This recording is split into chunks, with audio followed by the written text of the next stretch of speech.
Hello, Adrian. Hello. It's Sweater Moose here. David has been very busy. He's supposed to make a story for you to read or listen to while you go to sleep, but he's been busy doing some kind of silly project with his camera or his stupid phone, or I don't know what's going on. Anyway, he's been very involved with that. So I thought I would read you a little story. This story is chapter 3, Pooh and Piglet Go Hunting and Nearly Catch a Woozle. Now, I don't know what a woozle is, but maybe we'll find out as the story goes along. It seems the piglet lived in a very grand house in the middle of a beech tree. And the beech tree was in the middle of the forest. And the piglet lived in the middle of the house. Next to his house was a piece of broken board which had Trespassers W on it. When Christopher Robin asked the piglet what it meant, he said it was his grandfather's name and that it had been in the family for a long time. Christopher Robin said you couldn't be called Trespassers W. And the piglet said yes you could, because his grandfather was, and it was short for Trespassers Will, which was short for Trespassers William. And his grandfather had two names, in case he lost one. Trespassers after an uncle, and William after Trespassers. I've got two names, said Christopher Robin carelessly. Well, there you are. That proves it, said Piglet. One fine winter's day, when Piglet was brushing away the snow in front of his house, he happened to look up, and there was Winnie-the-Pooh. Pooh was walking around in a circle, thinking of something else. And when Piglet called to him, he just went on walking. "Hello," said Piglet. "What are you doing?" "Hunting," said Pooh. "Hunting what?" "Tracking something," said Winnie-the-Pooh, very mysteriously.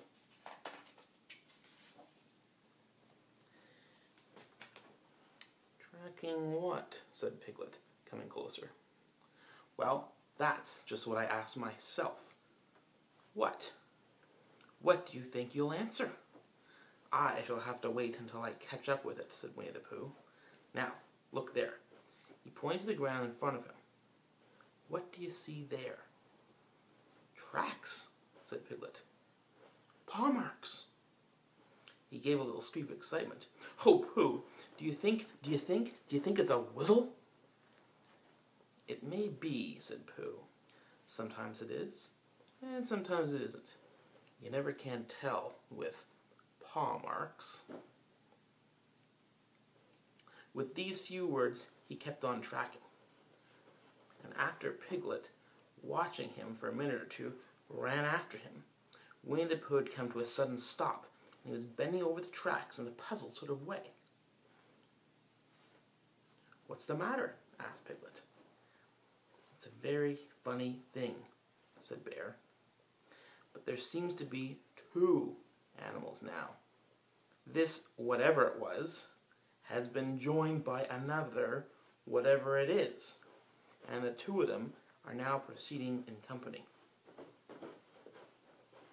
Would you mind coming with me, Piglet, in case they turn out to be hostile animals?" Piglet scratched his ear in a nice sort of way and said he had nothing to do until Friday and would be delighted to come. "In case it really was a Woozle." "You mean in case it really is two Woozles," said Winnie-the-Pooh, and Piglet said that anyhow he had nothing to do until Friday, so off they went together.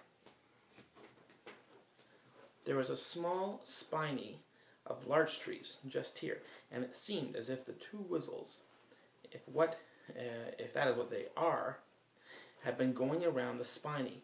So round the spiny went Pooh and Piglet after them. Piglet passing the time by telling Pooh what his grandfather's Trespassers W had done to remove stiffness after tracking, and how his grandfather Trespassers W had suffered in his after years from shortness of breath, and other matters of interest, and Pooh, wondering what Grandfather W was like, and if perhaps this was two grandfathers they were after now, and if so, whether he would be allowed to take one home and keep it, and what Christopher Robin would say. And still, the tracks went on in front of them. Suddenly, Winnie-the-Pooh stopped and pointed excitedly in front of him. "Look." "What?" said Piglet, with a jump.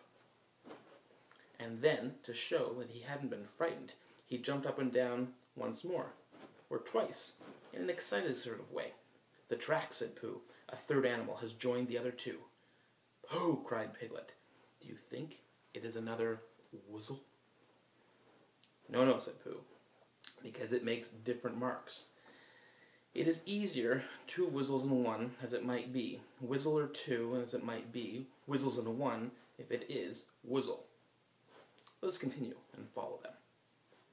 So they went on, feeling just a little anxious now, in case the tree animals in front of them were of hostile intent, and Piglet wished very much that his grandfathers, T.W., were there, instead of elsewhere, and Pooh thought how nice it would be if they met Christopher Robin suddenly, but quite accidentally, and only because he liked Christopher Robin so much. And then, all of a sudden, Winnie-the-Pooh stopped again. He licked the tip of his nose in a cooling manner, for he was feeling more hot and anxious than ever. "Do you see, Piglet? Look at their tracks. There. 3, as it were, Woozles, and one it was Whizzle. Another Woozle has joined them." And so it seemed to be. There were the tracks, crossing each other over there, getting muddled up with each other there, but quite plainly, every now and then, the tracks of 4 sets of paws.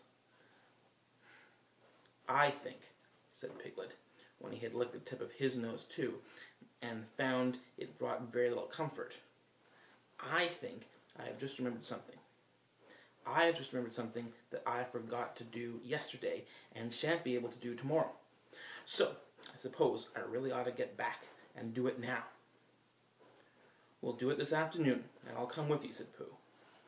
"It isn't that sort of thing you can do in the afternoon," said Piglet quickly. "It's a very particular morning thing, and has to be done this morning." "And if possible, between the hours of, what would you say the time was?" "About 12, said Winnie-the-Pooh, looking at the sun. "Between, as I was saying, the hours of 12 and 12:05. So, really, dear Pooh, if you'll excuse me..." "What's that?" Pooh looked in the sky, and then, as he heard the whistle again, he looked into the branches of the big oak tree, and he saw a friend of his. "It's Christopher Robin," he said. "And then you'll be all right," said Piglet. "You'll be quite safe with him. Goodbye," and he trotted off home as quickly as he could, very glad to be out of all danger again. Christopher Robin came slowly down his tree. "Silly old bear," he said. "What were you doing?"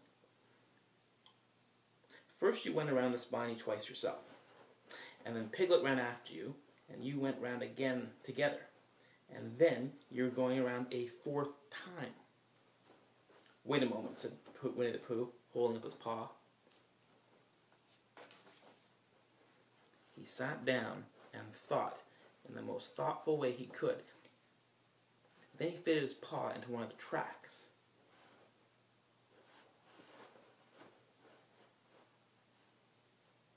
And then he scratched his nose twice and stood up. "Yes," said Winnie-the-Pooh. "I see now," said Winnie-the-Pooh. "I've been foolish and deluded," said he, "and I am a bear of no brain at all." "You're the best bear in the world, said Christopher Robin soothingly. "Am I?" said Pooh hopefully, and then he brightened up suddenly. Anyway, he said, "it is time for luncheon." So he went home for it. And that's the story.